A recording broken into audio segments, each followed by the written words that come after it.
So today we're going to go over the goal of this podcast. I'm going to introduce you to myself and the concept behind it. Then we'll go into uncovering a little bit of bias in the media. My name is Adley Elison, and this is the Millennial Soapbox.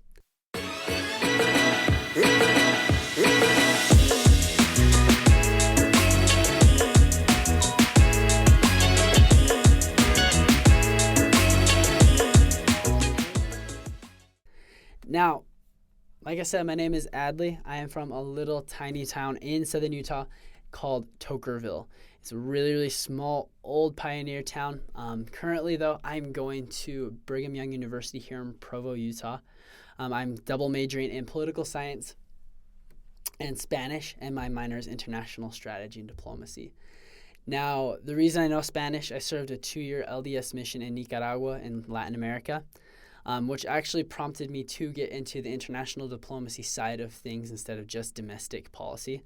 It just was very, very interesting to me to see that after all of the success that the world has been able to reap from free trade, from globalization, that Nicaragua was still so third world. And so part of me in politics is wanting to find that out. Apart from that, I was actually studying finance here at BYU and then realized that I did not love it. And for those of you that are familiar with the Marriott School of Business, the finance program at BYU, you know that it is not the easiest thing in the world. So here I am. Now, the aim of this podcast is simply to educate. It's to educate, it's to learn. I can't tell you how many times that I've talked to people my age, even people that are older than me, that have said, you know what, I hate politics. I don't know anything about politics. And because of that, they don't want to involve themselves because they aren't familiar with it, However, there's a lot of people that complain about gas prices, they complain about taxes, but they aren't willing to find out anything about it. They're not willing to learn. They're not willing to put in the time and effort it would take in order to have an educated opinion about it, right? And because of that, I believe that a lot of millennials, I believe a lot of people in general, we catch a lot of flack for being young and naive. Now, I know that there's a lot of serious people. There's a lot of serious people that realize that we have a border issue, that we realize that our welfare program is internally hemorrhaging, that gun violence needs to be addressed, whether you're pro-Second Amendment or whether you're not pro-Second Amendment. There needs to be a reform there. That realize that we do have a debt crisis, that we do have a debt issue, and we need to take care of it as well. So, like I said, the goal of this podcast is simply to educate the public. It's to help create a more educated generation and just overall population. I'm a big believer. I firmly believe that an educated public is a more happy public, simply because they can address the issues and the problems that are in the world today, and because of their educated opinion, they can create ideas and solutions for the problems that they see in their world. Thus, here we are, the Millennial Soapbox. Now, right off the bat, I'm going to tell you guys, I am a conservative.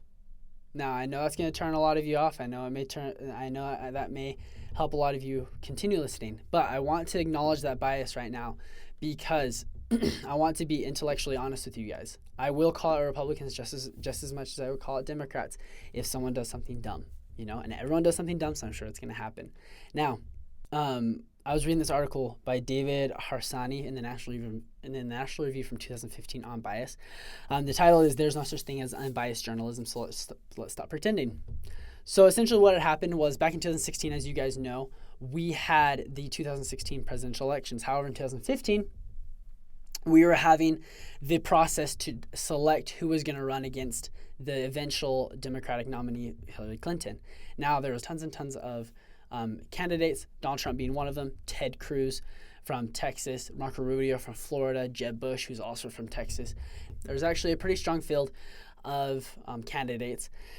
And so, just like always, we always have our debates, right? These were actually highly touted debates. They were going to be big ones. They're going to have a lot of firepower with a lot of smart people in them.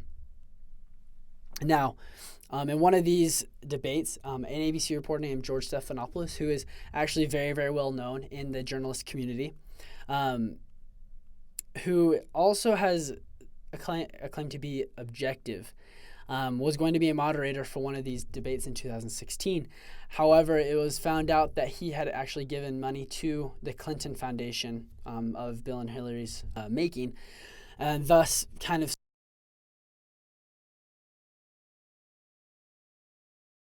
swayed him to believe that he was a Democrat, which he is, and that's fine. That's fine that he gave money to the Clinton Foundation. That is not illegal. That is not unethical. It is what he believes, and he can give the money he wants to those charities. Now, the problem with it was being that he was a self-proclaimed objective reporter going into a debate as a moderator against Republicans. Now, here's the deal. I am perfectly fine. I'm totally fine with Democrats being moderators for Republican debates. In fact, I encourage it. We need to put Republican rhetoric, conservative ideologies to the test. We need to put those presidential nominees and those presidential candidates to the test. If they're going to be our president, they're not going to. There's nothing that they're going to see in those debates that they're not going to see in office, and vice versa. So we need to have them be essentially tested, so we can see and be perfectly and be well informed as voters. Now, like I said, if George Stephanopoulos would have come out and said, hey, I gave this money, however, I still want to debate, and that's fine, but we can at least let people know, hey, he's a Democrat, he's going to nail you, so you better be prepared, which is fine, right? Now, so like I said, essentially there's no such thing as unbiased. There's just acknowledged bias, and there's unacknowledged bias. So I promise I'm going to be as fair as I possibly can, but I don't want you guys saying, oh, you are a conservative and that's a conservative take. Yes, it is a conservative take, but I'm going to be fair. Guys, though, to segue, I'm really excited. This is going to be fantastic. I love this opportunity to be able to have this opportunity provided to me and to record. I'm going to be recording and releasing once every week. The idea is to kind of get to a twice a week podcast once I get school and, to be quite honest, life under control. Just having a really, really rough and tough semester, which is fine. Yeah, we're up to this challenge.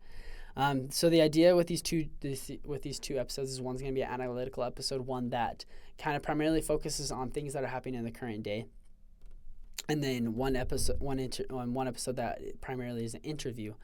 We actually have a really, really cool lineup that's going to be really exciting.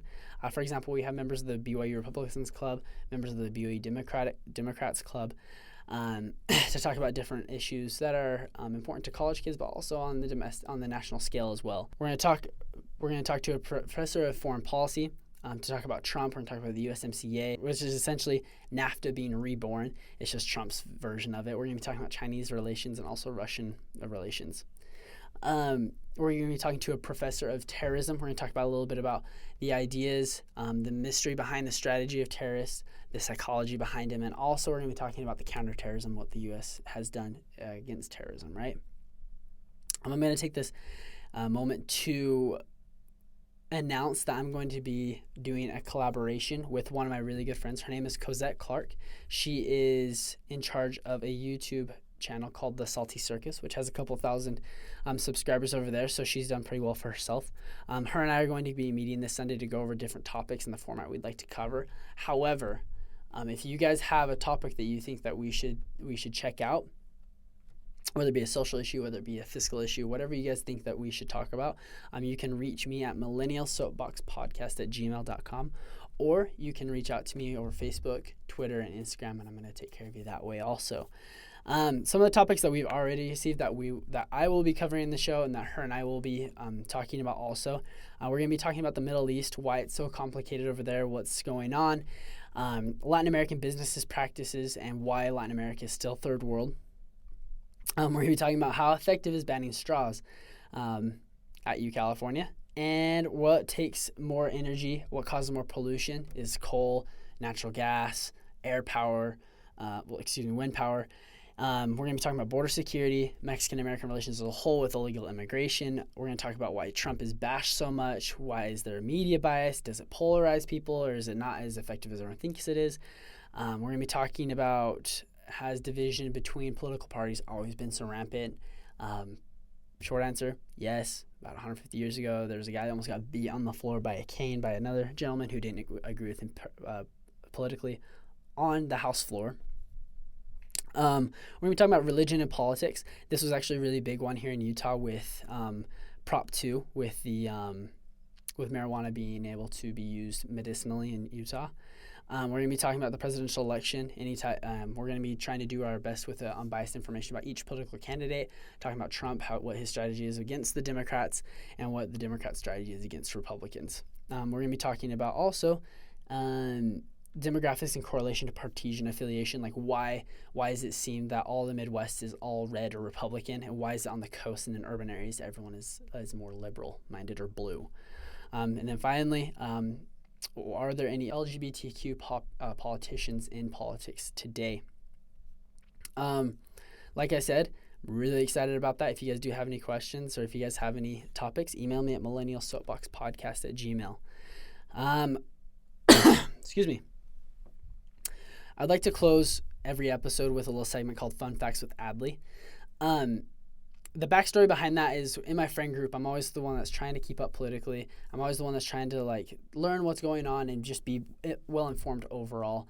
And so sometimes I'll share that. Oh, not sometimes. All the time I'll share that with my friends, just to see where they're at, what their opinions are, and such things. So I'll be like, "Hey, guess what? Or this happened, or did you know that?" And I'll begin my sentences with that. Now, one of my friends says, "Adley, every time that you give us a fact, will you let me know, because I want to do a jingle to introduce it for you, so it's just not out of the blue." So he's like, I'll just say something along the lines of Fun Facts with Adley, and then you can go ahead and give us your fact, And then so obviously he was joking. I took it well, but this is an homage to that. And here we are, Fun Facts with Adley. So, like I said, sometimes it can be a little factoid, other times it'll be a thought, and other times it'll just be something I want to vent about. So today is a quick piece of news and analysis. On Wednesday, James Hamlin at The Atlantic delivered to us some sad news. Bernie Sanders was hospitalized yesterday, being Tuesday, after he experienced some chest discomfort during a campaign trip to Vegas. The senator was subsequently found to have a blockage in one artery, and 2 stents were successfully inserted. Now, obviously, guys, first things first, politics. Life is bigger than politics. Politics is politics is important, but when you're starting to talk about health, family, friends, is not as important, So we hope that everything goes well in Senator Sanders' recovery. We want to pray for his family. I want to pray for him. Hope that he does well. Hope that everyone in his campaign is doing well also, in health. Now, with that being said, politically, this is very, very bad optics for Senator Sanders. Senator Sanders, he's 78 years old, and we've already seen the media go after Joe Biden for being old and for saying silly things and for acting like an old man, which he is, which is fine. That's his mantra, but they haven't been too forgiving in the past with Joe Biden, so I doubt that we'll see the same thing with Bernie Sanders, especially with the amount of love that the media has been giving to the other presidential candidates. So I feel like a lot of people are going to say, well, this is going to open up the door for Kamala Harris or Beto O'Rourke or Andrew Yang or Pete Buttigieg or something like that, right? In my opinion, I doubt that this is going to happen. I think most, if not all, of Bernie Sanders' support is going to shift to Elizabeth Warren, simply because Elizabeth Warren's rhetoric, her ideology, her ideas, and her stances on a lot of different things, including social health, including universal health care, and socialistic tendencies in the economy, match up very, very well with Senator Sanders. And a lot of times what has happened is President hopeful, I guess you would say, Senator Sanders, he will come out with a plan, and Elizabeth Warren will come out with that same plan, just with a couple of different twists to it. Elizabeth Warren, she's a very smart lady. She she's a law professor at Harvard, and she has been a formidable foe for the rest of the presidential candidates for the Democratic Party. But I will keep you guys updated in the polls, and we'll see how much this affects Bernie's popularity. But that's all I have for you guys right now. My name is Adley Elison, and this is the Millennial Soapbox.